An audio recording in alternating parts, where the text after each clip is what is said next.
नमस्कार मित्रांनो. खरंच 12 वर्षाच्या अगोदर भारतीय जनता पार्टीचे काही नेते शेतकऱ्याच्या हितासाठी सोयाबीन हातामध्ये घेऊन आंदोलन केले होते. मग त्या आंदोलनाच्या जोरावर शेतकऱ्याला इतके आश्वासन दिले की तुमचं उत्पन्न दुप्पट होईल, आमदानी दुप्पट होईल, स्वामीनाथन आयोग लागू केलं जाईल. परंतु 12 वर्षांमध्ये हे सर्व काही केलं का? तर 0%.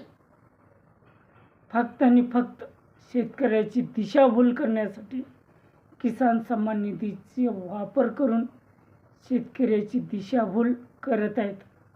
मग विचार करा पुढे काय करायचं.